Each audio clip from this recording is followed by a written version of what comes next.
Baik, Bismillahirrahmanirrahim. Assalamualaikum warahmatullahi wabarakatuh. Selamat pagi menjelang siang, Sobat Ausi sekalian. Semoga senantiasa dalam keadaan sehat dimanapun teman-teman berada. Perkenalkan, saya Nada, selaku staf program Ausi yang kali ini akan kembali memandu sesi podcast Ausi di rangkaian Syariah Investment Week 2026 yang diselenggarakan oleh IDX Islamic.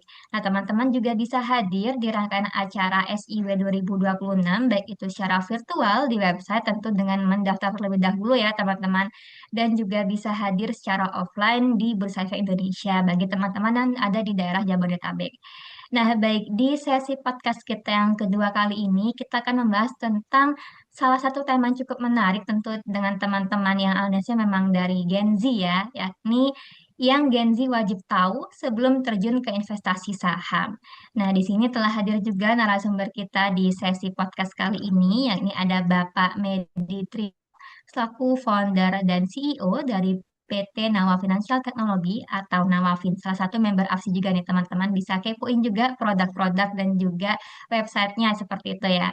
Nah, baik, mungkin terlebih dahulu izin membacakan profil singkat dari Pak Medi. Teman-teman, ini adalah narasumber kita yang luar biasa. Jadi beliau berpengalaman di dunia fintech dan juga keuangan syariah. Nah, Bapak Medi Triantono STMM AWPS CSFT, saat ini beliau merupakan founder dan CEO dari PT Nawa Financial Technology atau Nawafin. Nah, Pak Medi memiliki pengalaman lebih dari 9 tahun sebagai Product Operation Leader di industri fintech. Bahkan sebelum beliau mendirikan Nawafin, beliau pernah memegang posisi strategis seperti Head of Product hingga VP Operation di Amarta Financial. Nah, nggak cuma berpengalaman di industri digital, latar belakang akademis dan juga sertifikasinya luar biasa nih teman-teman. Jadi beliau merupakan lulusan S1 Teknik Sipil ITB dan juga S2 Magister Manajemen dari Universitas Indonesia. Plus, beliau juga memegang sertifikasi keahlian keuangan syariah, diantaranya sebagai Associate Wealth Planner atau AWP Syariah, dan juga Certified Sakinah Finance Trainer atau CSFT gitu ya. Nah, jadi kita buat teman-teman tentunya yang pengen tahu ataupun nanti cara terjun ke investasi saham gitu ya dengan bijak dan juga berkah, kita bakal langsung kulik dan juga belajar dari Pak Medi di siang hari ini. Baik, izin menyapa beliau terlebih dahulu. Selamat siang, Pak Medi. Selamat siang, terima kasih untuk bisa hadir di sini. Terima kasih sebelumnya Bapak dari AFSI mewakili. Terima kasih banyak telah berkenan untuk menjadi narasumber kami di mini podcast kali ini. Nah, mungkin karena teman-teman juga antusias ya tentunya dan juga kali ini narasumbernya menarik langsung dari founder dan CEO-nya langsung. Jadi teman-teman catat juga tips apa nanti akan disampaikan oleh Pak Medi di sesi kali ini. Nah, baik Pak Medi, sekarang di media sosial saat ini Pak lagi ramai banget dengan istilah ataupun fenomena FOMO gitu ya, di mana Hmm. teman-teman cenderung ikut-ikutan untuk investasi. Nah, menurut pandangan Bapak, bagaimana fenomena Gen Z yang berbondong-bondong pengen jadi investor saham? Ini apakah sebuah kemajuan atau mungkin justru lampu kuning nih Pak bagi teman-teman? Silakan Bapak. Oke, terima kasih untuk pertanyaannya. Iya, Assalamualaikum warahmatullahi wabarakatuh.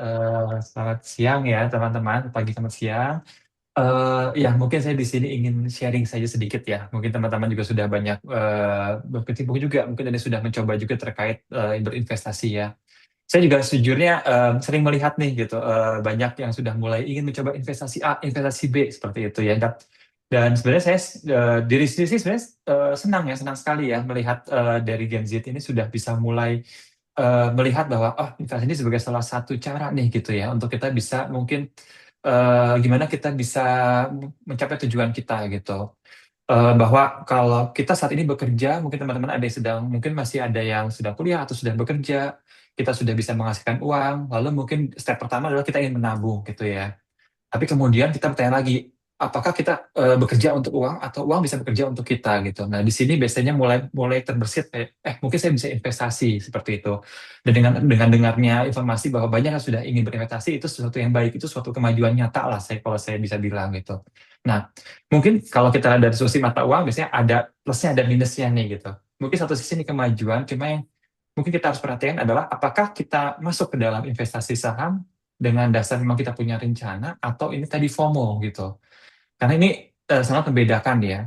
FOMO berarti kita didasari oleh emosi sebenarnya, bahwa kita ingin ikut tanpa kita tahu sebenarnya tujuan kita apa. Nah, di sini kalau kita bukan bergerak dalam berdasarkan strategi atau berdasarkan rencana, ini yang dikhawatirkan bisa membawa resiko yang lebih besar gitu.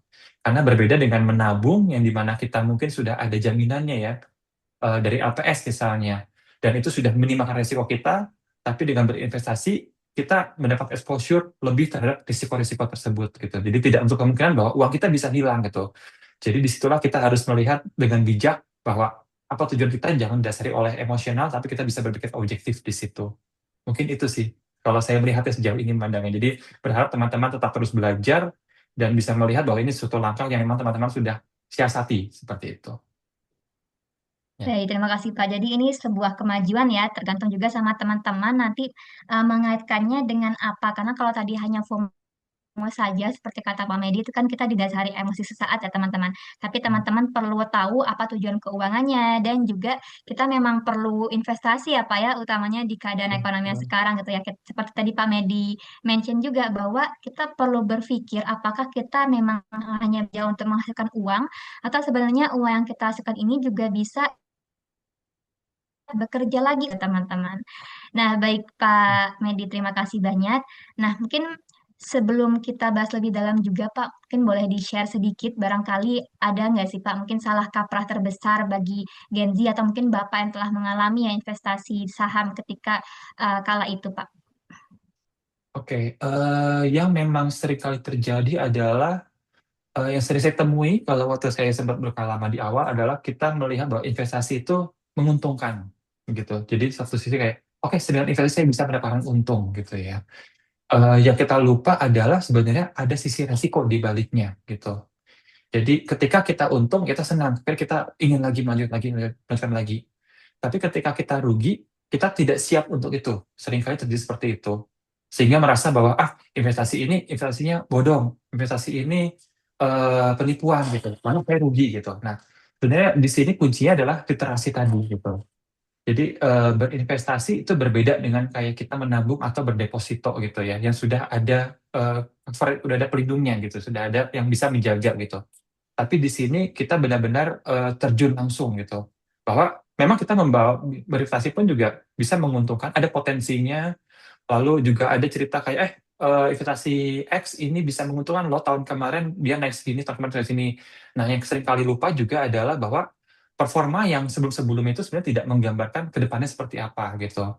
Jadi kita sebenarnya punya tugas, punya kewajiban bahwa kita perlu mempelajari dulu juga jika ingin berinvestasi.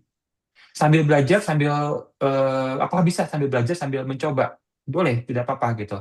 Tapi selama kita bisa mengelola resiko kita sendiri gitu. Setiap orang punya profil resiko yang berbeda ya.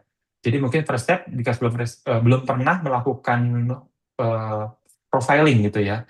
Kita ada banyak pertanyaan di website, mungkin teman-teman bisa cari di Google gitu ya. Bisa tanya, sebenarnya profil resiko saya itu apa sih gitu. Apakah saya tipenya konservatif, saya memang selalu menjaga, atau saya memang bisa agresif gitu. Saya bisa berani sampai dengan loss risiko sekian gitu. Nah, mungkin itu yang harus kita ketahui terlebih dahulu. Karena seringkali kita masuk langsung mencoba tanpa mengetahui bahwa sebenarnya ada hal-hal lain yang memang kita perlu cek terlebih dahulu seperti itu. Baik, terima kasih Pak Hmm. Medi. Jadi teman-teman bahwa investasi itu menguntungkan memang jadi mungkin top of mind kita ya kalau kita mau mulai Hmm. investasi ataupun beralih dari menabung biasa menjadi investasi gitu ya Pak ya.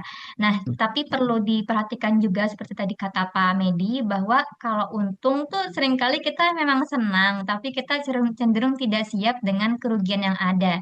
Nah, padahal setiap instrumen investasi gitu ya itu punya resikonya masing-masing gitu ya. Jadi ada istilah kalau high risk itu high return teman-teman. Jadi memang perlu memperhatikan juga profil risiko kita dan juga bahwa performa yang sudah ada sebelumnya itu tidak bisa jadi jaminan betul ya Pak Media.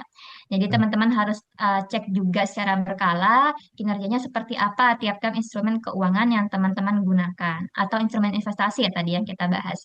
Baik, terima kasih Pak Medi. Baik, selanjutnya Pak, mungkin banyak juga Gen Z di sini gitu ya Mhm. yang pengen langsung untung cepat seperti itu, Pak. Nah, sebenarnya bagaimana atau mungkin apa saja checklist wajib yang perlu kita lakukan gitu ya sebelum kita menyisihkan uangnya ke pasar saham. Silahkan, Bapak. Oke, checklist wajib ya. mungkin saya coba simplifikasikan, mungkin kita minimal tiga lah gitu ya. Mungkin ya kita coba tiga top 3 gitu. Top 3 kita mungkin perlu checklist. Ini kan sebenarnya kita sudah berinvestasi, kita menggunakan harta kita ya, dengan uang kita ya, untuk kita langsung terjun ke sini. Kalau dalam mengelola keuangan, sebenarnya mungkin yang first and the foremost itu adalah apakah kita sudah punya dana darurat. Itu aja dulu gitu. Jadi oke, kita misalnya saya udah punya uang, saya udah bisa menabung, saya ada nih tabungan segini, saya bisa investasikan semua atau enggak ya? Kan mungkin gitu ya. Apakah saya bisa mulai masuk nih, bisa terjun gitu. Nah, sebelum itu mari kita cek bersama. Teman-teman sudah punya dana darurat belum? Darurat itu apa sih? Itu dana yang liquid. Apakah itu bentuknya cash, tabungan, setidaknya itu mudah dicairkan, yang bisa teman-teman langsung pakai dalam waktu segera. Lalu daruratnya seperti apa? Bisa macam-macam, bisa jadi misalnya tiba-tiba tanpa kita sadari, kita tidak tahu ya, lo alam gitu. Saya kita kena musibah seperti itu, dan kita harus mengeluarkan untuk biaya rumah sakit, atau kita harus mengeluarkan untuk biaya-biaya lain. Itu yang tidak punya waktu rentang yang panjang untuk kita bisa segera membutuhkan dana tersebut. Jadi dana darurat inilah yang kita pakai gitu. Atau kita juga mendengar ada teman-teman yang mungkin mendadak di PHK gitu, kehilangan pekerjaan. Lalu gimana kita menyambung hidup kita gitu. Nah, dana darurat inilah yang harus kita butuhkan. Jadi jangan sampai uang kita investasikan, terus tiba-tiba terjadi musibah, harus kita tarik lagi. Padahal sahamnya itu mungkin inflasi kita sedang rugi gitu. Jadi di sana malah kita istilahnya jadi gambling gitu. Jadi kita, gimana nanti gitu. Nah itu sebenarnya itu yang kita coba hindari. Lalu gimana darurat ini? Paling mudah adalah, banyak teorinya, paling mudah adalah berapa pengeluaran teman-teman setiap bulan. Nah, itu kalikan 3. Simpelnya gitu aja gitu. Saya pengeluaran saya 5 juta per bulan. Oke, teman-teman punya uang 15 juta nggak? Nah itu tahan, itu jangan diganggu. Simpan dengan aman. Karena itu suatu saat bisa jadi terpakai. Mungkin single seperti itu, kalau yang keluarga mungkin bisa minimal 6 bulan. Karena kita membawa keluarga, bawa pasangan, bawa anak, itu kita punya tanggung jawab lebih besar lagi. Jadi biasanya minimal 6 bulan pengeluaran kita, itu memang kita save untuk dana darurat. Itu mungkin checklist pertama ya. Kita store dulu di situ. Yang kedua adalah, eh, masyarakat kita memang udah terbiasa ya dengan punya hutang gitu ya. Eh, Mungkin karena banyak kebutuhan, ada yang produktif, ada yang konsumtif. Cuma yang itu tidak salah, cuma yang mungkin kita harus jaga adalah apakah kita punya utang konsumtif nih, gitu. Kalau punya, apakah sudah terkendali gitu. Jadi, apa kita sudah punya rencana bagaimana membayar hutang-hutang tersebut gitu. Apalagi hutang itu kalau sampai bertambah gitu setiap bulannya gitu kan ya. Itu bagaimana rencana kita membayar? Apakah kita punya cukup dana yang untuk kita bisa sisihkan untuk membayar utang tersebut gitu? Apalagi utang-utang positif yang biasanya nilainya udah cukup fantastis ya, pertumbuhannya. Bisa 20%, 30% per tahun. Sedangkan investasi kita mungkin bertahap pelan-pelan, kita baru 2% per tahun, 3% per tahun. Jadi tidak mengejar gitu. Akhirnya kita investasi ada, tapi utang kita semakin besar. Nah, itu juga menjadi berbahaya sebenarnya, malah keuangan kita jadi tidak sehat. Jadi itu mungkin challenge kedua, pastikan jika kita punya hutang, kita sudah bisa bisa kendalikan bagaimana perencanaan kita terhadap pembayaran tersebut. Nah, yang ketiga mungkin terakhir adalah, seperti saya sampaikan di awal, investasi ini harus jelas tujuannya gitu. Eh, Bukan berarti kita saya mau investasi karena saya pengen lebih kaya gitu. Mungkin kita harus bisa breakdown lebih detail lagi. Kita investasi ini untuk apa sebenarnya gitu. Mungkin biasanya juga ada top top 3 question ya. Ini untuk apa? Mau dicapai dalam berapa tahun, nominalnya berapa gitu. Contoh, misalnya teman-teman yang sudah bekerja kan, misalnya udah ada rencana menikah gitu. Ada rencana menikah dalam 5 tahun ke depan. Oke, berarti kita sudah jelas nih. Saya mau investasi A, saya mau coba menggunakan uang saya yang saya istilahnya ada istilah cold cash ya, uang dingin gitu yang kita bisa pakai karena sudah lepas dari dana darurat tadi. Saya mau pakai untuk investasi. Tujuannya adalah untuk modal pernikahan yang akan terjadi dalam 5 tahun ke depan dengan biaya 50 juta misalnya. Nah, udah kita sudah punya target itu, disitulah kita jadi punya, oke ini tujuan investasi saya. Sehingga saya bisa cari instrumen apa atau saham apa yang mungkin mempunyai potensi untuk bisa mencapai target saya tersebut gitu. Nah, di situ jadi kita sudah ada objektivitas, tidak ketika ini naik, ini turun nanti tengah jalan, ya kita sudah punya kontrol ya terhadap emosi kita bahwa oke, memang saya sudah planning ini semua, naik dikit turun dikit it's okay, tapi saya sudah clear di sini sehingga saya memang berani masuk untuk saya beli saham ini seperti itu. Jadi kalau tiga-tiganya udah oke tadi checklist, oke silakan teman-teman coba gitu. Tapi kalau belum, nah tahan dulu mungkin coba kita lihat lagi satu persatu. Di Nawafin kami juga justru membuat aplikasi untuk membantu teman-teman mengelola keuangan. Jadi silakan mungkin bisa dicoba juga gitu ya. Bagaimana untuk bisa melihat mengatur kontrol keuangan teman-teman begitu sih. Baik, terima kasih banyak Pak Medi. Tadi kalau dari Pak Medi ya teman-teman checklist wajibnya yang pertama kita perlu cek apakah kita sudah punya dana darurat. Bagi teman-teman yang masih pribadi belum menikah dan sebagainya, teman-teman bisa lihat bagaimana pengeluaran per bulannya lalu dikali dengan 3 bulan gitu ya. Jadi agar kita juga bisa mewanti-wanti apabila ada hal-hal yang mungkin tidak kita inginkan terjadi. Nah, bagi teman-teman yang sudah berkeluarga mungkin ya, itu bisa dikalikan dengan 6. Jadi teman-teman juga bisa lebih banyak gitu ya dana daruratnya disiapkan karena kita membawa anggota keluarga yang lain juga seperti itu. Kemudian yang kedua adalah kita perlu mengendalikan utang konsumtif apabila ada ya bagaimana kita nanti akan membayarnya. Bahkan kalau mungkin sebisa mungkin kita hindari juga ya untuk memiliki utang konsumtif tersebut. Nah, kemudian yang tadi yang ketiga ada tujuan yang jelas kita berinvestasinya untuk apa. Kita perlu cek juga ini untuk apa, kemudian nominalnya berapa, dan kita tuh inginnya mencapai targetnya dalam berapa tahun, seperti itu ya Pak Media.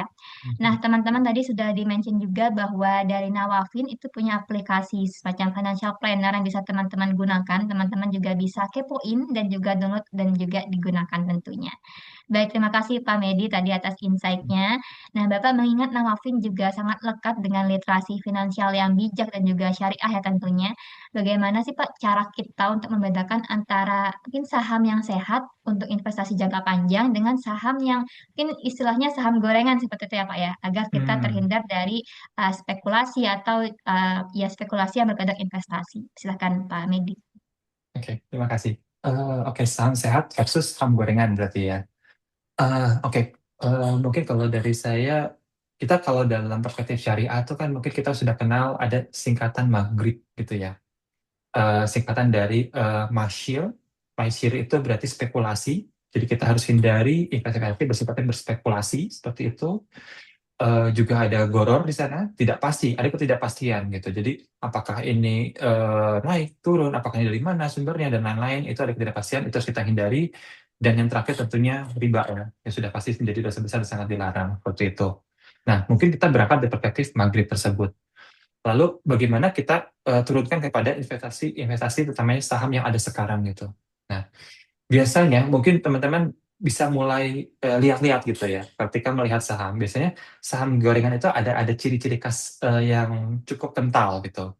Biasanya tanpa ada, misalnya ada saham X, dan saham itu biasanya kita nggak pernah dengar detail seperti apa, nggak, yang sifatnya fundamental atau ada bagaimana bisnisnya, tiba-tiba volumenya naik, tiba-tiba harganya naik gitu, mendadak gitu. Bisa, dan naiknya itu juga nggak kira-kira, mungkin nggak cuma 1-2%, bisa jadi 50%, 100% itu naik, tiba-tiba naik, hitungan hari langsung naik tanpa jelas sebenarnya itu apa asal muasalnya gitu. Nah, itu biasanya seringkali ya, mungkin tidak selalu ya, tapi seringkali itu terjadi karena tadi ada istilah saham gorengan. Apa sih saham gorengan gitu ya?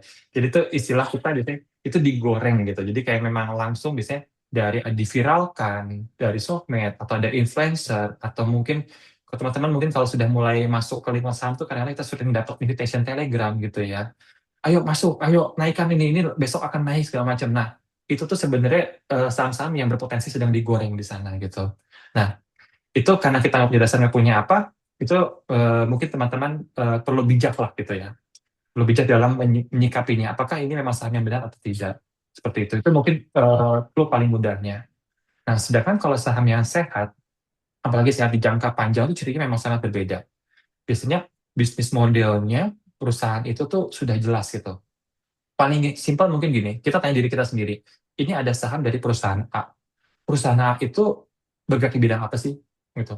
Model bisnisnya seperti apa sih gitu. Mungkin teman-teman jawab ya dua kalimat, tiga kalimat gitu. Bisa nggak teman-teman menjawab hal tersebut gitu?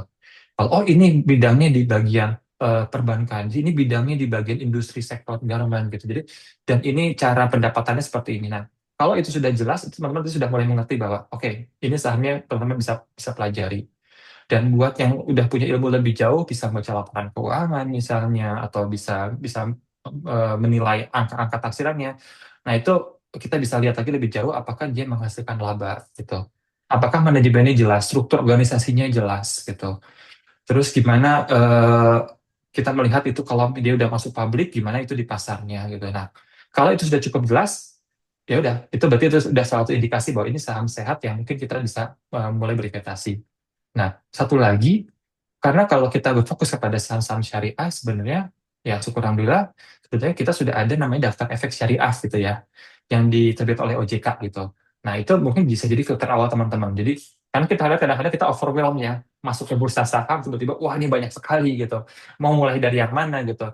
Mau ikut-ikutan aja, mau cari yang gede-gede, kita nggak punya dasar gitu. Nah, mungkin minimal filter startnya tuh dari, oke, apakah ini masuk dalam daftar efek syariahnya OJK nggak sih gitu.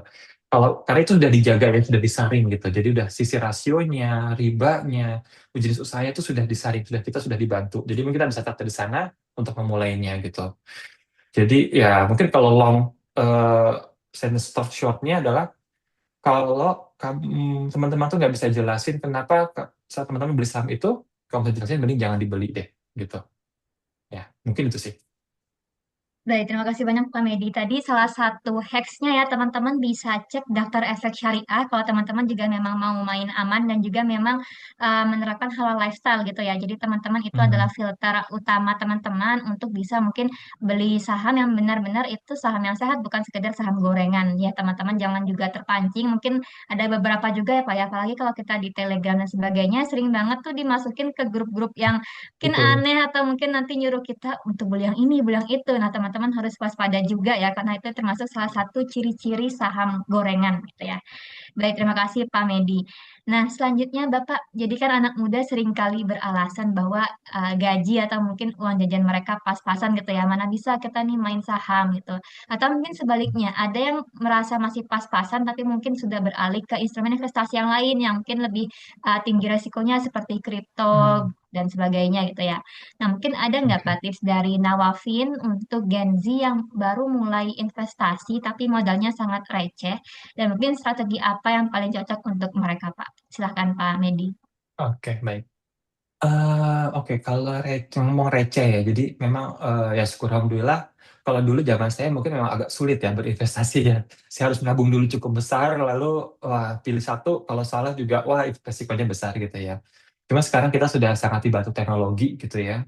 Jadi sekarang sudah cukup banyak sebenarnya kita bisa masuk dengan nominal yang kecil gitu. Dan justru ini kita lihat sebagai suatu benefit, suatu keuntungan gitu ya. Jadi ini momentum terbaik buat teman-teman buat mulai belajar, tapi resikonya rendah gitu. Jadi jangan takut kalau modal kecil saya nggak bisa mulai. Justru teman-teman bisa mulai dengan mengendalikan resiko tersebut gitu. Nah, kan ada sekarang tuh dulu saya mungkin terakhir bisa kita start dari 100.000 ya. Tapi mungkin sekarang pun yang 10.000 ribu juga sudah ada ya dengan karena sudah banyak juga dari eh, pelaku-pelaku industri yang sudah bisa memberikan ruang gerak yang lebih luas gitu. Nah, tapi mungkin yang sudah paling proven adalah mungkin sebelum kalau misalnya berangkat dari saham ya, investasi saham mungkin teman-teman bisa start dari reksadana, yang namanya reksadana gitu. Reksadana kan juga ada berbagai macam-macam jenisnya. Nah, mungkin kalau teman-teman memang ingin mencoba saham tapi belum tahu dunianya seperti apa, khawatir, nah, sekarang sudah mungkin banyak reksadana saham syariah di sana. Jadi nggak saham langsung, di mana itu sebenarnya sudah dikelola ya, sudah terdiversifikasi gitu. Portofolionya maupun risikonya. Jadi kita di situ memang tidak expect punya potensi yang keuntungan yang mungkin besar dibandingkan saham langsung. Tapi di sini kita bisa start dengan dana yang lebih kecil dan juga kita bisa mulai belajar bangun habitnya. Kita bisa merasakan gimana sih fluktuasi yang terjadi sebenarnya. Apakah saya sebenarnya kuat nggak sih mental saya gitu tiba-tiba saya naruh naruh 100.000, besok tiba-tiba udah tinggal 90.000 gitu. Nah itu tuh suatu biasanya awal-awal mulai itu suatu yang kayak naik apa ya kita naik wahana gitu ya. Naik turun nih gimana. Nah itu dengan tidak sadar kita bisa mulai dulu belajar, bisa mengendalikan emosi, mengendalikan diri bahwa jangan langsung buru-buru tarik gitu. Hal seperti itu. Nah tapi karena nextnya kalau sudah bisa mulai pede, oke sudah mulai belajar nih, sudah bisa naik roller coasternya saham nih gitu ya. Nah, kita bisa mulai naik ke saham langsung gitu. Nah, tapi saham langsung biasanya juga orang-orang punya strategi. Yang paling common adalah ada istilah namanya DCA, dollar cost averaging gitu. Teman-teman bisa browsing juga ya, bisa searching juga banyak teorinya gitu. Nah, ini apa sih sebenarnya ini kita mencoba membangun disiplin diri gitu. Kita beli rutin misalnya 100.000 per bulan gitu atau 50.000 per minggu. Itu nggak ada saklek teori yang benar dan salah gitu ya. Itu tergantung dari kemampuan teman-teman. Misalnya saya ambil contoh, saya mau 100.000 tiap bulan. Jadi awal setelah saya terima gaji, saya sudah pilah-pilah pos-posnya untuk pengeluarannya, dan ini juga masuk pos untuk investasi. Nah, saya masukkan 100.000 ini ke investasi A gitu. Terlepas dari kondisi pasarnya lagi naik atau lagi turun. Jadi kita memisahkan diri dari emosi yang ada, tapi kita bangun konsistensi di situ. Nah, itu sebenarnya kita bisa menghilangkan kayak tekanan-tekanan dari pressure ketika naik, ketika turun, ketika pasarnya berubah gitu. Eh, dan itu sebenarnya dengan DCA itu kita bisa menjaga, kadang-kadang memang ada risiko yang tinggi, tapi kadang-kadang ada porsi keuntungan yang tinggi juga. Nah, itu bisa jadi terbalas di sana. Nah, khawatir lalu di mana yang mungkin termanage gitu naik turunnya. Nah, mungkin tadi teman-teman yang bisa dari DS tadi, atau ambil saham-saham yang istilahnya blue chip gitu ya, yang memang sudah saham-saham besar, yang syariah, yang memang bisa teman-teman mulai untuk mencoba di sana. Biasanya itu sudah lebih kejaga gitu momentumnya di situ. Nah, yang terakhir mungkin investasi tidak hanya investasi dalam bentuk uang, taruh reksadana atau taruh investasi, tapi juga kita investasi ke diri kita sendiri gitu.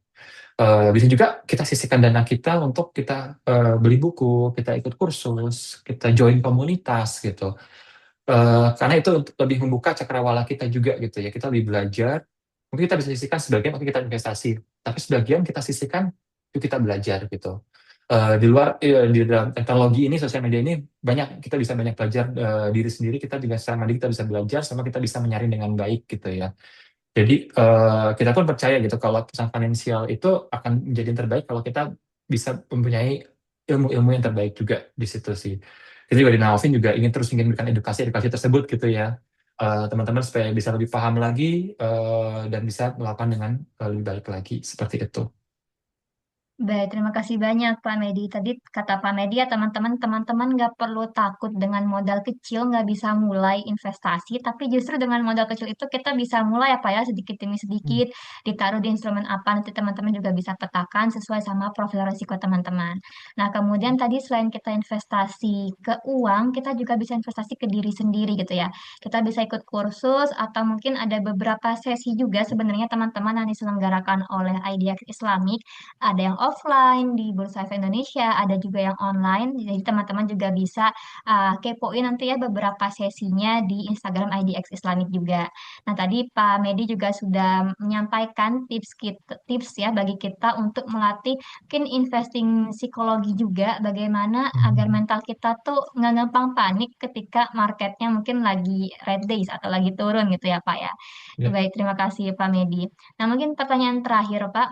Hmm. Kalau ada mungkin satu pesan emas dari Nawafin, mungkin barangkali closing statement juga bagi dari Pak Medi yang wajib diingat dan juga dipegang teguh oleh para Gen Z di sini, para audiens juga, sebelum mereka mungkin download aplikasi sekuritas dan juga beli saham pertama mereka. Kira-kira apa pesan yang disampaikan Pak Medi?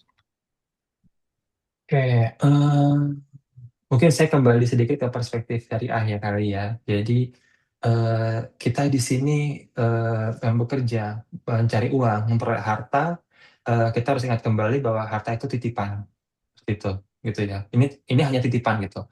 Kita di sini ada porsi kita, ada porsi juga dari saudara-saudara kita gitu. Ini titipan kita. Dan berarti yang perlu teman-teman sadari adalah kita harus bisa mempertanggungjawabkan untuk apa harta kita dipakai gitu. Jika untuk investasi, maka berikan investasi yang terbaik. Jadi bukan hanya kejar keuntungan, hanya kejar cuan gitu. Tapi gimana kita mempertanggungjawabkannya nanti di akhirat kelak gitu. Baik untuk ke diri kita sendiri gitu ya. Ini sebenarnya kita pakai untuk apa sih gitu. Terus ini sebenarnya adalah nafkah buat keluarga. Apakah kita memang bisa manfaatkan dengan baik untuk keluarga investasinya gitu. Dan ya kalau kita muslim tentunya di akhirat kelak kita akan ditanyakan gitu kan. Kita akan ditanyakan bahwa untuk apa harta yang kamu gunakan sejauh ini gitu, selama ini. Nah, mungkin prinsipnya ke situ sih. Jadi kita harus bisa mempertanggungjawabkan investasi yang kita lakukan, dan bagaimana caranya. Mungkin tadi kita sudah diskusikan di awal. Ada tips-tips yang mungkin teman-teman bisa mulai melangkah di situ, dan harapannya semoga memberikan hasil yang terbaik. dan juga membawa keberkahan baik diri sendiri, keluarga, dan juga untuk umat ya, seperti itu. Baik, terima kasih banyak Pak Medi. Tadi sangat ini ya Pak ya, halal lifestyle sekali gitu ya untuk closing statement dan juga pesan emas yang disampaikan. Jadi teman-teman harta itu titipan dan kita harus mempertanggungjawabkannya nanti gitu ya, digunakan untuk apa gitu. Karena tidak hanya titipan untuk kita tapi juga untuk orang-orang yang lain. Dan tentu kita nggak hanya mengejar cuan ya kalau kita memang menerapkan prinsip-prinsip halal lifestyle tadi.